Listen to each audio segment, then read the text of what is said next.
Mi nombre es Carlos Nava y esto es Zona mixta.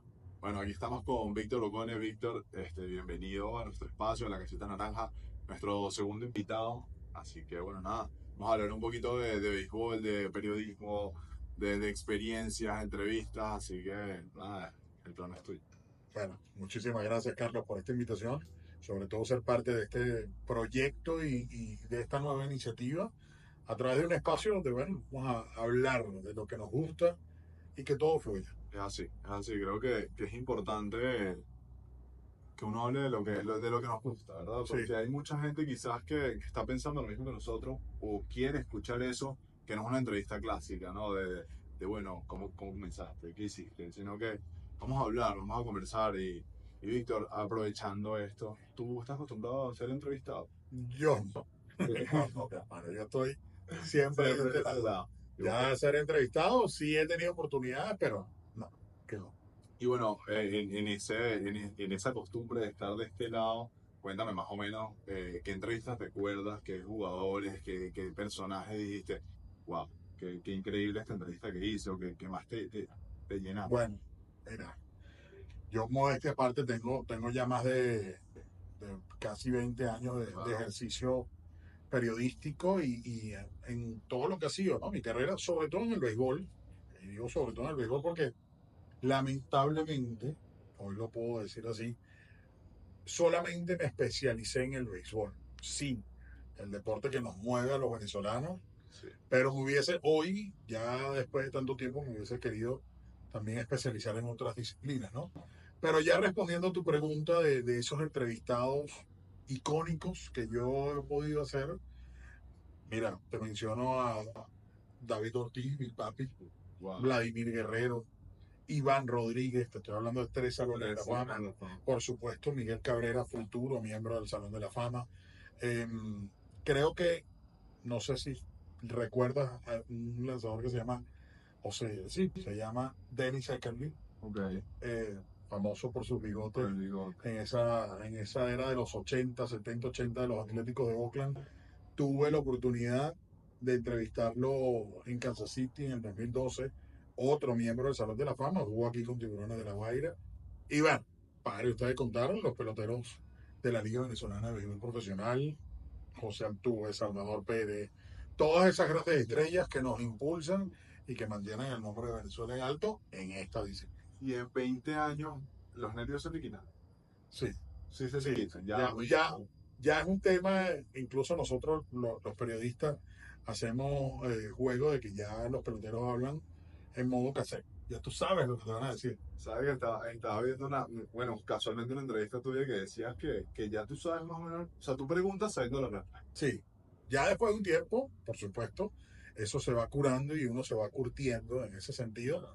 Pero fíjate, tú que hablas del miedo, de los nervios, mi primera entrevista en el periodismo que yo hice fue así digital. Vamos a hablarlo del plano digital.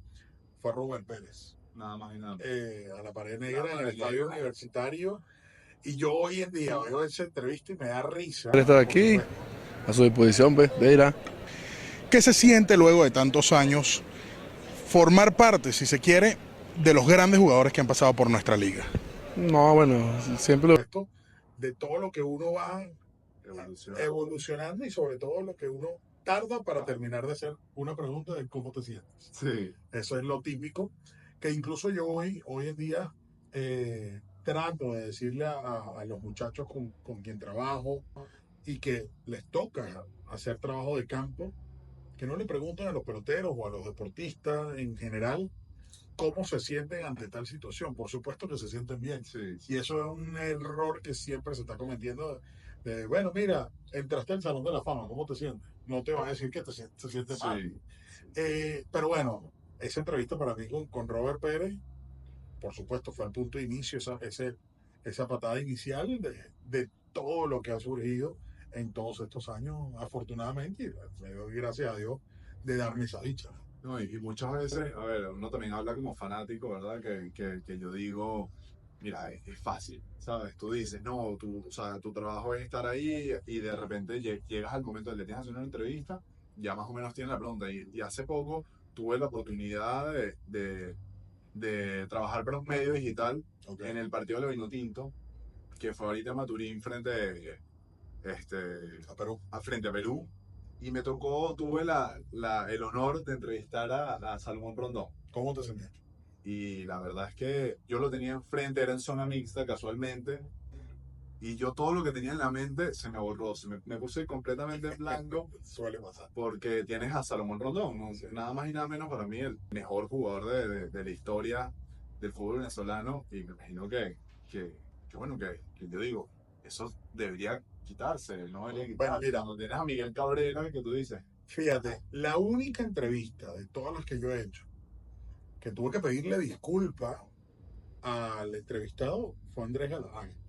Andrés Galarraga para mí fue todo en su momento, por supuesto, yo siendo un niño, era mi ídolo, pues. claro, claro. Y el momento que lo tuve enfrente, me acuerdo que fue para recibir de la mano del Círculo de Periodistas Deportivos su premio al Salón de la Fama del Deporte Venezolano. Yo tuve que pedirle disculpas, le dije, mira Andrés, disculpa porque tartamudeé, estaba temblando, se me cayó la grabadora, o sea, ni siquiera el teléfono, grabadora. Y bueno, o sea, obviamente todo ser humano entendió la situación y pudimos continuar con la entrevista. Pero ya después, sí, vas con un sustico, sobre todo cuando, como tú lo acabas de decir, dentro del contexto que tú estabas en el encuentro de la Vinotinto, tu primera experiencia fuera, Claro. estás ante un ídolo que Sí, tuviste totalmente, totalmente. en tu niñez y adolescencia. A mí me pasó lo mismo cuando tuve la oportunidad de entrevistar a Derechita. Wow. Bien, entonces, Bueno, estamos o hablando sea, de nombres mayores, sí, estamos sí, hablando con toda este, razón. y bueno, por supuesto, Omar Vizquel también, o sea, pero bueno, poco a poco la misma pasión, el mismo trabajo te va ayudando a bajar esa emoción, se te va quitando el fanatismo. Sí, sí, ya lo empiezas a ver desde otro. Bueno, muchos periodistas te comentan que a lo largo de que tú empiezas en la profesión, ya empiezas a dejar de ser fanático y empiezas a ver el deporte desde otra perspectiva. Sí, Tú piensas que, o sea, yo creo que uno siempre va a ser fanático. sí, sí, bueno, fíjate, mira, habla de fanatismo, yo de niño era fanático de Leones del Caracas. Cuando empecé a trabajar con ellos, en el 2007 yo comencé como asistente de prensa del equipo capitalino, justamente el año que se retira Omar Vizquel, aquí en Venezuela. Pero el mismo hecho de trabajar con la divisa, no sé, todo el mundo pensaba, bueno, te hizo más fanático. No, al contrario. Dejé de ser fanático del Leones del Caracas. Después, a los años, trabajando con el diario Última Noticia y líder en deportes, a mí me asignan como beat writer Okay. a Tiburones de la Guaira.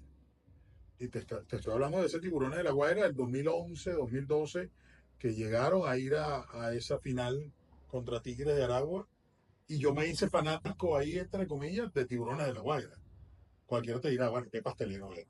¿Me entiendes? Pero Bueno, sí, y o sea, sí, realmente porque te sí, podías ir desde para mi otro lado, punto, exactamente. podías escoger cualquiera, Pero pero bueno, ya hoy en día no soy ni fanático de leones ni fanático de tiburones, sino ya simplemente lo veo como mi trabajo, por supuesto, que me guste, que quiero que gane algún equipo. Sí, o sea, tienes, sí, porque o sea, uno lo ve desde el punto de vista objetivo, de los méritos, de cómo trabaja ese equipo, y te gustaría verlo triunfar. sí, Pero eso no quiere decir que ya soy fanático de los Dodgers, por ejemplo, que llevo la gorra. No, eres fanático del deporte, básicamente, porque creo exactamente. que o sea, la pasión, o bueno, este trabajo comienza por la pasión que le tiene uno al deporte. Sí, sí. Y fíjate que eso es una de las grandes premisas del periodismo, tú que estás estudiando comunicación social, Oriana también que estaba ahí como asistente de producción, que el periodismo es pasión.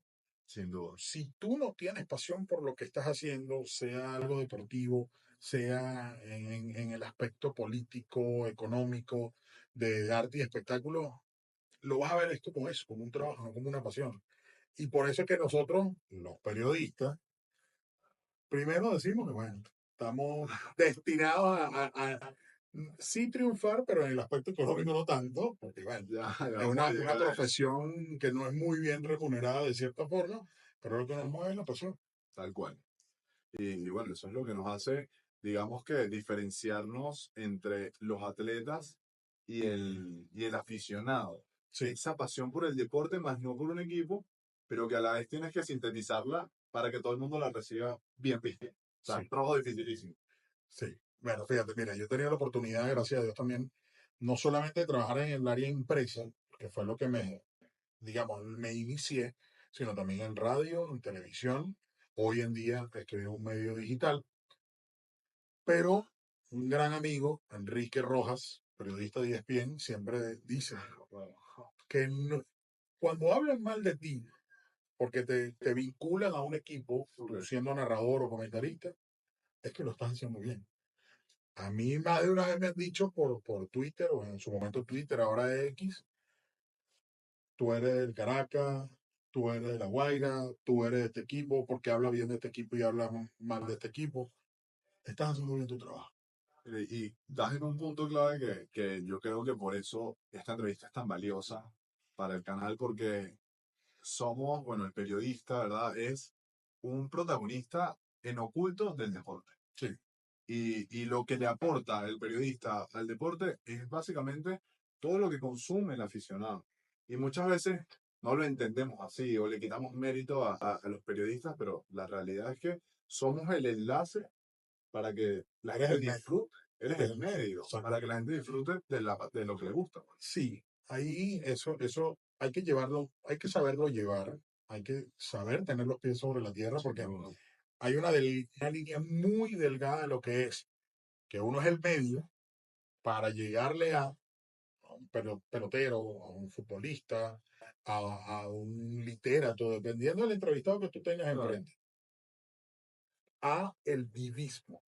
Que Sí. eso se ha venido, digamos, como implementando y ha tenido un auge en las nuevas generaciones, que uno se cree, uno como periodista se cree, yo soy el divo y la gente me está viendo es a mí, no está viendo es al entrevistado, en lo absoluto. Uno tiene que ser muy humilde. O sea, Sí, en ese aspecto, uno tiene que tener los pies sobre la tierra, estar centrado de que tú eres el medio por el cual es la persona que te está viendo quiere ver es lo que dice tu tal cual, entrevistado. sin duda, sin duda. Y es, bueno, es eso, o sea, en el tema de los deportes, como ancla, como comentario, lo que uno está viendo es los reales protagonistas, pero sin Sí. el medio. Por lo menos, a ver, yo no sé cómo nace tu pasión por el deporte, ya me contarás, pero en lo personal, mi pasión por el deporte nace gracias a las personas que me lo están contando.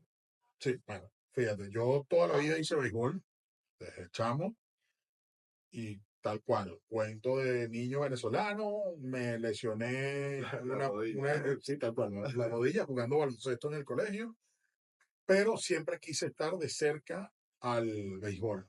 Por eso estudié esta carrera. Yo comencé estudiando Derecho, Imagínate. no me gustó la carrera para nada, me hice la transición a Comunicación Social, me gradué en la Universidad de Santa María en mención audiovisual. Y yo recuerdo el primer día de clase en la universidad, nos preguntaron a todos o sea, el salón que estaba, ¿por qué quieres estudiar periodismo, bachiller? Y yo literalmente dije, porque quiero ser comentarista deportivo y si Dios me da salud, dicha y experiencia bueno, por supuesto ESPN, porque son, o por lo menos en esos momentos eran mis referentes. Ernesto Jerez, el mismo Luis Alfredo Álvarez, No, no, no. Luis Omar Tapia, Estamos muchacho hablando. que Claro, no, no, también. y por supuesto había muchas niñas que yo quiero ser Miss Venezuela. Claro.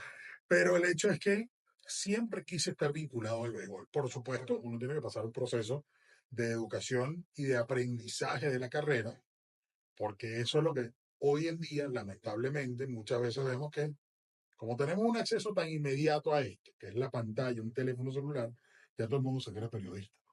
Entonces, ahí hay como una discordancia de eso que tienes que aprender a tener dicción, tener una buena ortografía en el caso de los medios impresos, Sí. incluso hasta los posts. Tú Lo- estás escribiendo los captions y viene una persona y te pone A sin H, no ha habido sin H y olvídate. ¿Entiendes? Y eso es lo que uno tiene que tener cuidado a la hora de el periodismo. El tema del deporte siempre va a estar en uno. Sí. Porque fíjate tú, ¿de qué habla uno en este país? Al día siguiente, cuando uno se está tomando un café, se levanta o tú con tu familia, con los amigos, de alguna situación en el béisbol, en el fútbol, en el baloncesto, por supuesto, más allá de otros temas que atañen a este país. Pero el deporte siempre va a estar. Sí, bueno, somos una sociedad, o sea, el venezolano en sí es muy allegado al deporte. Sí. O Y sea, todo el mundo es manager. y Todo el mundo es manager, todo el mundo se la sabe técnico, toda. o sea, jugador, etcétera, etcétera, que muchas veces, digamos como que el periodista rompe con ese estereotipo, ¿no? Sí. Y bueno, hablando de los medios digitales, y hablas de esas personas que, digamos, cruzan la línea de querer ser periodistas cuando no han pasado por ese, o sea, ahorita las oportunidades quizás a nivel mundial le están llegando a esas personas que a lo mejor no tienen el estudio. ¿Qué piensas de eso? Por ejemplo, no sé, las cosas que ha hecho, por ejemplo, Ibai, no sé, has consumido Sí. alguna vez Ibai, y personas que realmente están en el mundo del streaming y terminan en el deporte por la figura que se han creado digitalmente. Mira, yo estoy a favor de eso porque, bueno, para eso es la evolución y la inmediatez con que estamos hoy en día, ¿no? Sin embargo, hay que saberlo hacer. Sí, O sea, no el hecho de tener, disculpe, de tener un teléfono en mano, ya eres el erudito y tienes la potestad de decir cualquier barbaridad que te pase por la cabeza. No, tienes que tener también criterio. Y eso es lo que a veces hace falta. El sí, tema del criterio a la hora de comunicar algo. Sea, fíjate tú, mira, yo tuve una transición en mi vida personal. Yo en el 2016 me fui a los Estados Unidos, terminé siendo, y te lo pongo así para que veas la diferencia. De un mes pasé de ser coordinador de uno de los mejores diarios en el momento del país, que era líder en deportes, sí, coordinador de claro. béisbol, y tan solo 30 días después, yo estaba limpiando un deli en Nueva York, un deli italiano, una charcutería, o sea, y sacando basura, o sea, todo lo que nos tocó pasar a los venezolanos en cuanto a la migración. Pero fíjate tú, a lo que voy. Un día estaba en otro trabajo, estaba como guía turístico en el Times Square y hubo un atentado en el metro, en la estación del Times Square, y yo reporté eso por mi cuenta de Twitter. O sea, el hecho de haber tenido criterio, me contactaron medios de allá para pedirme permiso por mi video que grabé, porque yo estaba a escasos 30 metros de la situación. Entonces, ahí es donde va el tema del criterio. Cualquier loco se pone con un teléfono y dice cualquier barbaridad totalmente ajena a lo que está sucediendo. Sí, wow, o sea, es impresionante la línea que cruzamos, que estamos tanto hablando en esta conversación del acceso que tenemos a cualquiera puede grabarse, cualquiera puede decir y ahorita le llegas a muchísima gente. Y no, pero todos no tienen el periodismo en la sangre. O sea, esa es la gran diferencia. Y como, bueno, hablando, vámonos ahora un poquito más hacia tus inicios como periodista, me comentabas, entras como asistente de los Leones del Caracas. ¿Cómo fue esa transición? ¿Cómo llegas a ese puesto? ¿Cómo te llega la oportunidad de llegar a un equipo como los Leones del Caracas? Mira, en ese momento yo estaba estudiando en la Universidad de Santa María y, por supuesto, teníamos que empezar a hacer pasantías de acuerdo al pensum de la carrera. Y tenía un amigo, un compañero de clase que se llama Antonio Citadino, periodista, estuvo en Venevisión, ahorita está en España, y él fue asistente de prensa, pasante de Leones del Caracas. Cuando terminó su pasantía, él me recomendó con Amador Montes Bolet, en ese momento jefe de prensa de Leones, y con Carlos Guillén, asistente, o bueno, uno de los miembros del departamento de prensa. Comencé mi temporada 2007. Vizquel le dio ganas de retirarse ese año. Y fíjate que lo que estamos hablando Antes de comenzar. sí, tras cámara, que el día, precisamente el juego en que Vizquel se retira aquí en Venezuela, Leones del Caracas, Águilas del Zulia, en el universitario, a mí me tocó estar solo ese día. ¿Por qué? Porque Carlos tenía otra pauta con otro medio. Amador, creo, si mal no recuerdo, tuvo un percance personal. Total que a mí me tocó guapiar solo con esa cantidad de ¿Y periodistas cómo pasan? y con Todo esto. pero ya yo sabía, por supuesto, ya estamos casi finalizando la temporada, ya yo sabía la logística de lo que debía hacerse, Claro. ¿no? Pero bueno, comencé ahí, después terminé mi pasantía con Leones, comencé mi pasantía en el diario Última Noticia, Y fíjate que esa fue una experiencia muy bonita, siendo pasante, ¿no? De Última Noticia, porque a mí me tocaba, mi jefe en ese momento, me asignaba lo que era el deporte menor. Ok.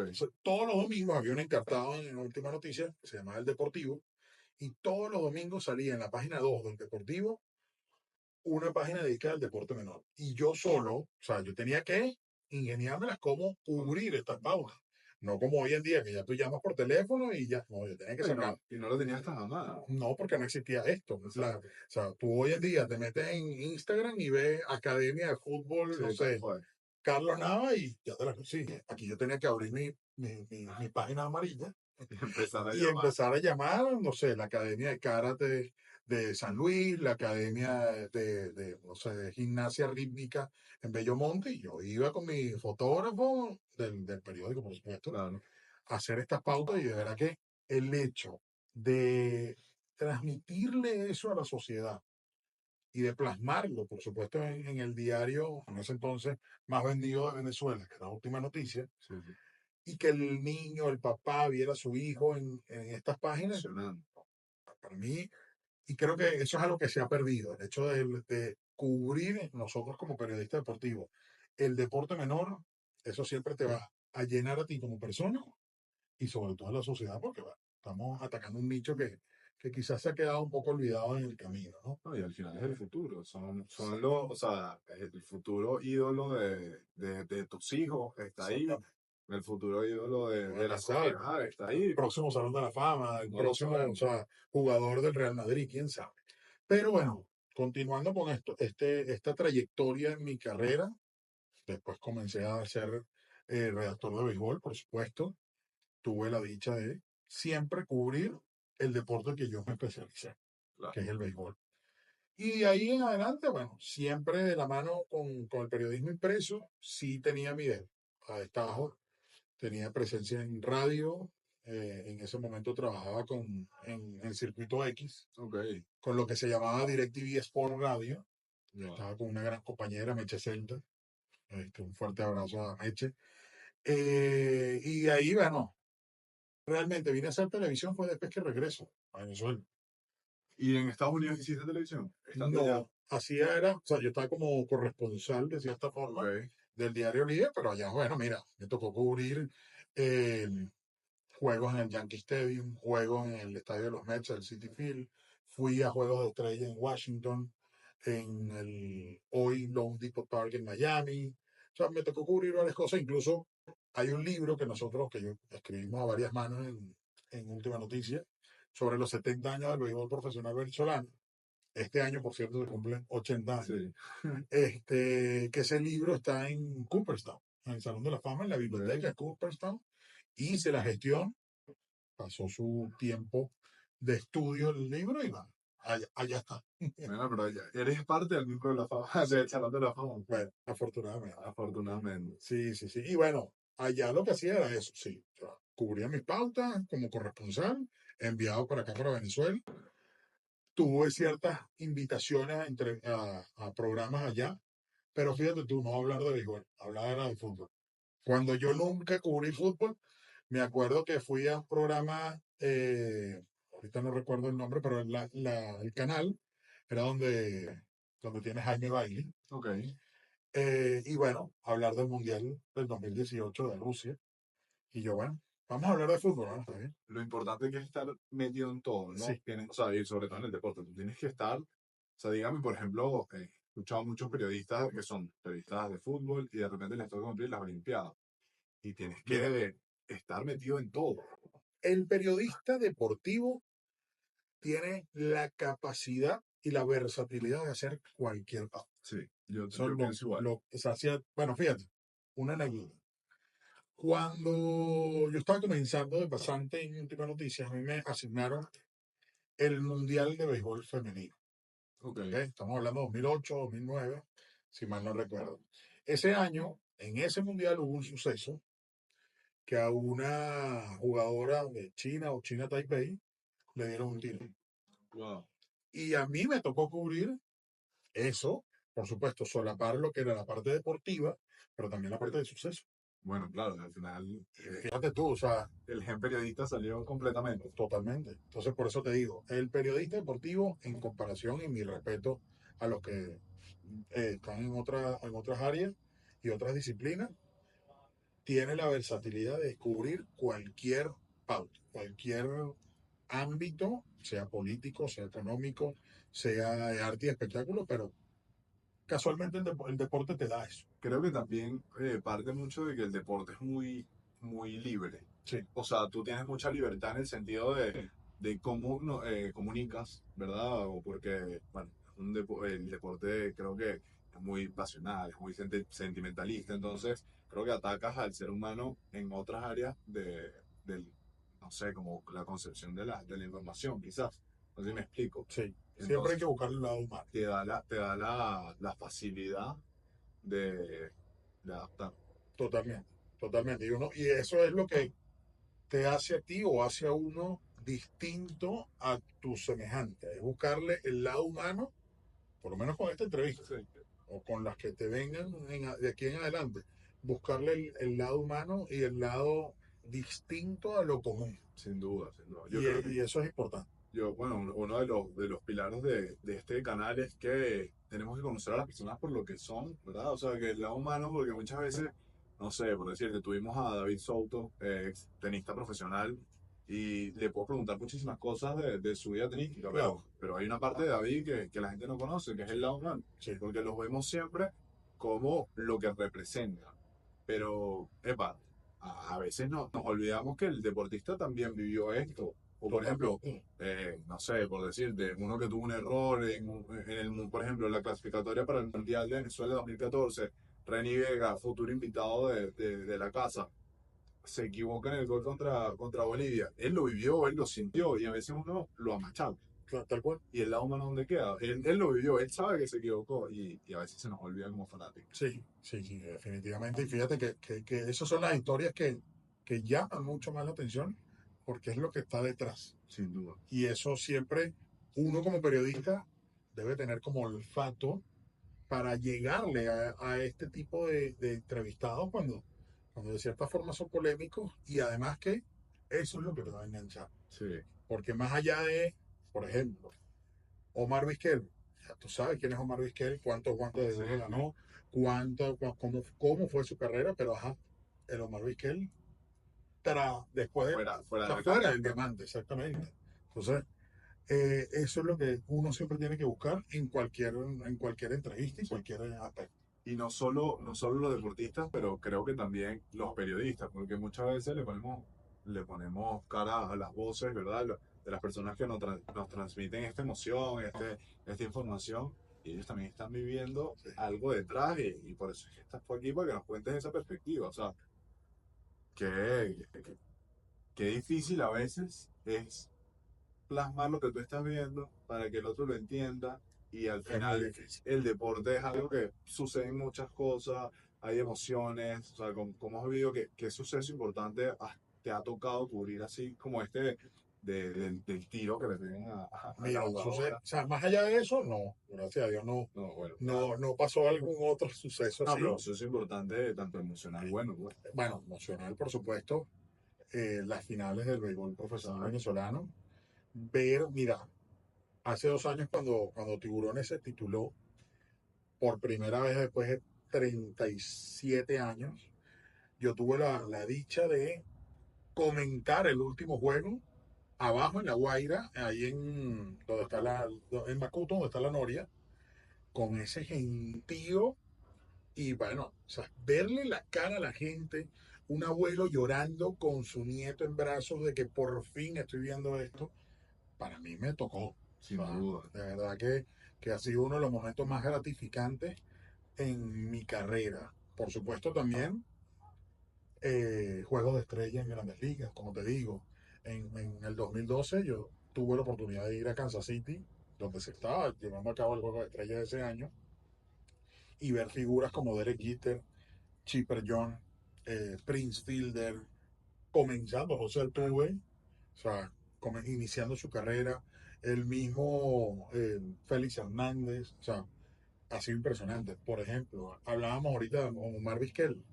Con Omar, yo tuve la oportunidad de cubrir solo la primera práctica de él como manager de un equipo en las ligas menores con los Medias Blancas de Chicago, ahí en Charlotte, no, en Winston-Salem, en Carolina. Y bueno, fíjate, esas son esas pequeñas cosas que uno dice o que lo ve básicamente como si fuese algo de rutina, pero no, al fin y al cabo te llena. No, y es una dicha tenerlos ahí cerca. Creo que Sí, también en algunos cursos que he hecho con otros periodistas te dicen que la figura que está en el campo es el que más beneficiado y sí, el que tiene el privilegio más grande de tener la cercanía con los jugadores, tener la oportunidad de ver los comienzos de Omar como técnico en diferentes etapas. Creo que es algo también que como persona y como fanático del deporte te dice, perro, ha valido la pena. sí, valió la pena. Es que realmente es eso y volvemos atrás con el tema de la pasión. Cuando tú estás haciendo algo que te gusta, todo lo que te viene, por lo menos en esta carrera, siempre lo vas a agradecer. Ah, quizás al momento no, porque a lo mejor en el momento te dicen, mira, tienes que ir a cubrir esto y estás cansado, que bueno, tal cosa, pero ya al fin y al cabo lo vas a agradecer Sí, porque es experiencia. Y además es también anécdotas que contar, más allá de eso, la ¿no? vida, ¿no? Exactamente, de eso se trata la vida, disfrutar el presente.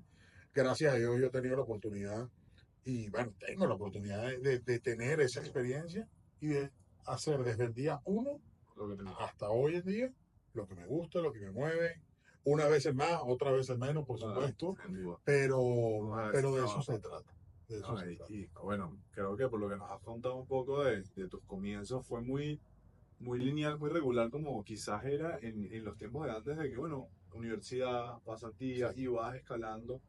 ¿Crees que ahorita se ha perdido un poco ese tipo de oportunidades? Creo que, no sé si con la reducción de los medios, trabajo, quizás el deporte venezolano ha tenido un bajón en los Sí, años. mira, yo creo que Venezuela, eh, Y el país en sí, general, pues. yo creo que la situación de Venezuela en general, sin entrar en detalle, Sí, claro. ha pasado por muchos cambios, ¿no? Uno, la migración. O sea, el tema de la migración, aquí se ha ido muy buenos periodistas que han tenido que buscar por sus temas personales, abrirles alas en otras latitudes, que no necesariamente tienen que ser en periodismo, sino, Sí, o sea, otros periodistas que a lo mejor están haciendo otras labores geniales, pero que no significan, o sea, no están, digamos, correlacionadas con el periodismo, ¿no?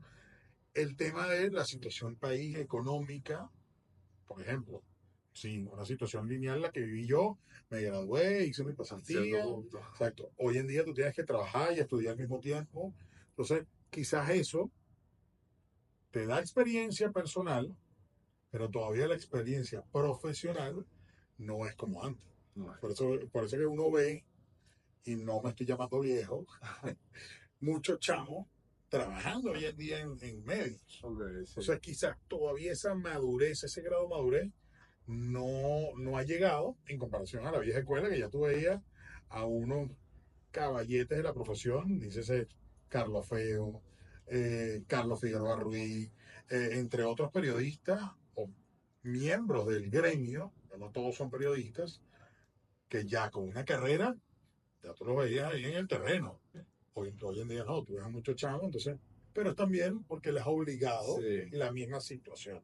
sí, ha habido como un espacio donde los que les correspondería estar en esa posición de los chamos que tú dices, tuvieron que emigrar. Exactamente. Entonces, y la verdad es que se habla poco del periodista venezolano, pero qué bueno es el periodista venezolano, No, sinceramente. totalmente. O sea, si nos ponemos a ver un poco hacia afuera, o sea, otros medios internacionales de fútbol, de básquet, de béisbol, vemos figuras tan importantes, no sé, me viene a la mente los hermanos Álvarez de ESPN. Tú dices, qué calidad de periodistas hemos No, tenido en el fútbol, también en el básquet, es que tú te pones a sacar una lista y y son, ¿dónde estaríamos, no, con ellos acá, quizás? ¿Dónde estaría fíjate el deporte venezolano? tú hablas del fútbol, tienes a Tony Kerr, tienes a Carlos Mauricio Ramírez, que está trabajando en un medio en inglés. En O sea, inglés, imagínate tú la frontera demasiado. que ha roto Carlos Mauricio Ramírez, el mismo Tony Kerr, eh, Octavio Sasso, o sea,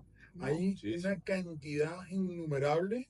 Y bueno, y si nos vamos a Para de ir bien, contar, para de contar. Carolina Guillén, Carolina Padrón, Richard, ¿no? tienes Richard Gómez, tienes a Luis Alfredo y Fernando Álvarez. Aquí en Venezuela está el otro hermano, el Conti, que bueno, no solamente son los Miguel Cabrera, los José Tuve, Eso. los Salvador Pérez, sino que los Ese, periodistas exacto. también enaltecen el gentilicio, la profesión y la cultura venezolana en cada aspecto de la vida. Sí, Y bueno. en el periodismo mucho más. Y también, por ejemplo, nos vamos al fútbol en Argentina, que es un país tan jodido para tu ser periodista. Bueno, ahí está Federico Y Rojas. tenemos Federico Rojas, Milena Gimón, este, el Catarro que también estuvo por allá. O sea, hemos tenido tantos periodistas importantes en el mundo del deporte que a lo mejor pasan desapercibidos.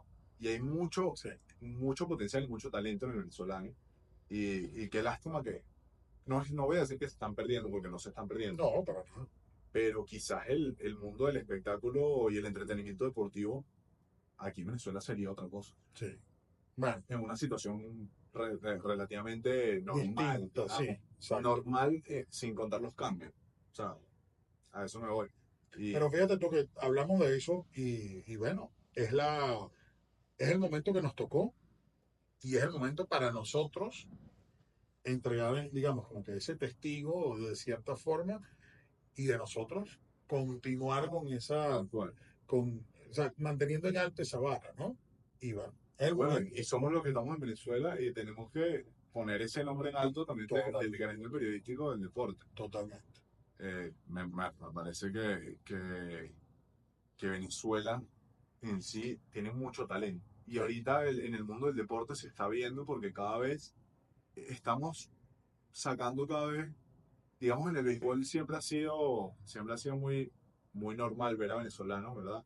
Pero en otros deportes los venezolanos están haciendo también mucha vida fuera de Venezuela y eso también es bueno para esos periodistas venezolanos que están afuera. Bueno, seguir muy lejos. El muchacho que recién lo tomaron los Patriots Ajá, para la NFL. eso es. Tercer venezolano en la historia del fútbol americano que está en la liga. Y bueno, entiendo que este muchacho es una eminencia o fue una eminencia Fue sexto en el draft en el draft. de los Patriots, Sí, ¿no? y líder anotador en la liga universitaria con la Universidad de Miami. Imagínate tú. Entonces la migración no ha sido tan mal. No, para nada. Para nada, Tenemos para nada. Ahí está Jesús Luzardo, también. hijo de venezolano, sí, nació en Perú, es venezolano, señores, pero la está rompiendo en las grandes ligas. También hay, o sea, quién sabe cuánta gente está todavía por debajo, que está en ligas menores, de Sí. esos hijos de padres venezolanos que les tocó migrar y bueno, van a ser la representación de Venezuela el día de mañana. Y bueno, y hablando también de ese periodismo, ¿verdad? Que se perdió porque, bueno, no se perdió, tuvo que emigrar, tuvo que buscar, así como tú, otras oportunidades. Hubo una etapa gris, negra, la quiero llamar yo, en el béisbol venezolano, donde pasamos a estar con grandes ligas, jugadores de alto nivel, quizás los mejores jugadores venezolanos venían a jugar acá y o sea, uno como fanático tenía la suerte de poder ver a un Vizquel jugando en el universitario, Miguel Cabrera, y de repente hubo un vacío muy grande hasta Total. estos últimos años que estamos recuperando, ¿verdad? Pero también está el tema de que los equipos de la MLB no quieren darle ciertos permisos por la situación y demás. ¿Cómo se vivió esa transición? Fue lamentable. O Sí, sea, fue lamentable porque yo en ese momento no estaba aquí en Venezuela, pero en conversación con colegas, no era lo mismo. O sea, la misma vibra, porque uno como periodista, el que es periodista y sabe que cuando están por comenzar los días de la Liga Venezolana de Béisbol Profesional, la vibra es distinta. Y en esos momentos o esos años, no se vivió así. Entonces era como todo muy plano, como tú lo acabas de decir, muy oscuro, muy gris. sí. Gracias a Dios, eso ya, como que ya ese momento pasó, esa tormenta pasó y bueno, yo me atrevo a decir que las últimas 2, 3 temporadas del béisbol nacional venezolano han sido muy interesantes, Muy bueno, sí. sobre todo, bueno, ese campeonato del número 21 de Leones del Caracas con el jonrón de Harold Castro, después Tiburones de la Guaira, que casualmente lo conversaba con un compañero de trabajo ayer, antier, que esa temporada para Tiburones fue perfecta. Sí, O sea, sí. después de tantos años, conforman un equipo dispuesto a quedar Qué campeón, entrenador también, ¿no? con Ozzy Guillet O como sea, manager, ganas el trofeo aquí en Venezuela, ganas la Serie del Caribe, lanzan un juego sin hit ni carrera en la Serie del Caribe. Bueno, o sea, mejor perfecto, imposible. pues. O sea, qué manera de romper esa maldición que Sí, tenían los tiburones de la sí, Guaira. sí. La maldición del Lezama, Bueno, dicen por ahí.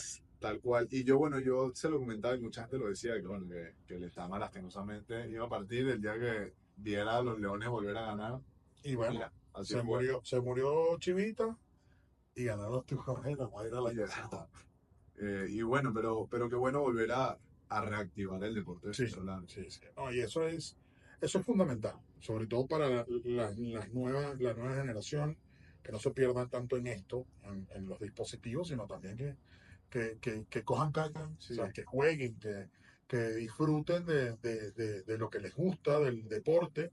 Y bueno, para ti, Carlos, o sea, con el tema del periodismo y este proyecto, de verdad que es excelente y síguelo haciendo porque de eso se necesita, de eso hace falta. sí, sí. Bueno, yo creo que es importante buscarle la vuelta a las nuevas cosas, ¿no? Y buscarle las nuevas perspectivas de la gente, porque, como te decía al principio, soy fiel creyente de que somos protagonistas también del deporte mundial. Sí. Entonces creo que la perspectiva que uno le pueda dar y tratar de llegar a las nuevas generaciones con algo distinto, como hablábamos al principio, no, ya no los chamos no ven televisión, no. Entonces hay que buscarle llegarles por otra manera, porque el deporte es algo que no se debería perder.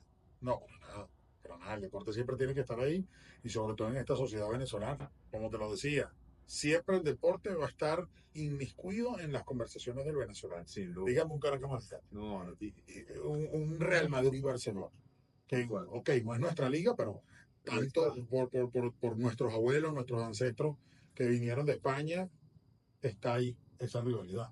Y siempre, siempre vas a conseguir a alguien que esté hablando de deporte o te pregunte algo, porque vas a ver que tú eres periodista. Fíjate tú lo que hizo Eugenio Suárez la semana pasada. Uno se consigue a cualquier persona por la calle Y lo y, sabe. ya te lo dice, Sí, con propiedad. Y es por sí, esto sí. mismo. Sí, es una herramienta valiosa. Por eso le podemos llegar a mucha más gente y más inmediato. Antes, la verdad, yo todavía viví la transición y yo era muy fanático de los Leones de Caracas de chamo, y me acuerdo que yo tenía que poner en la televisión, a veces no lo pasaban por radio, ver los canales de radio. Ok. O al día siguiente no me enteraba de lo que pasaba hasta que, bueno, mi papá compraba el periódico y me lo comentaba o lo que sea, y ahora la transición es que lo tenemos todo, o sea, La no pasa ni inmediatez. un minuto y ya uno tiene la información. Sí. Y también hay que ser muy bueno como periodista para tú en 1 o 2 minutos sacar la información, sacar una nota, hacer esto, lo otro y Bueno, eso es lo que hace especiales y ejemplares a nosotros los periodistas. la capacidad. Lo que es la capacidad, la improvisación por supuesto la inmediatez con que le llegamos, gracias a Dios, a estos dispositivos al resto del mundo. Bueno, Víctor, y ahorita para terminar, esto es una pregunta básica que yo se la hago, se la hago a mis invitados, que es el tema del dinero. No tienes que dar números y tal, pero el periodista venezolano, ¿cuánto puede ganar el periodista venezolano? ¿Hace dinero el periodista venezolano o tiene que hacer mil y unas cosas por fuera? Mira, hermano, uno tiene que pintarle todos los días una raya en tigre. Porque aquí en Venezuela, bajo esta situación, realmente uno tiene que diversificarse. O sea, hoy en día, lamentablemente, Sí. es así. No, los puestos de trabajo no No pagan lo que, exacto, no cubren las necesidades que realmente amerita el puesto de trabajo. Y uno, bueno, tiene que hacer de tripas corazones y en ese sentido, diversificarse. Por eso es que tú no ves en radio, en televisión, en medios escritos, en medios digitales, uno mismo teniendo su propio canal. Pero bueno, eso es lo que nos tocó. Lo importante es no perder el norte, no perder el ímpetu y como te dije al principio, no perder la humildad. Esto fue Zona Mixta con Víctor Bocone. Víctor, muchas gracias. Para mí es un placer, Carlos. Así es, B Bocone, en vez de Venezuela, Bocone con B alta y doble C en Instagram y el resto de las redes. Lo pueden seguir y bueno, los esperamos para el nuevo episodio. Gracias.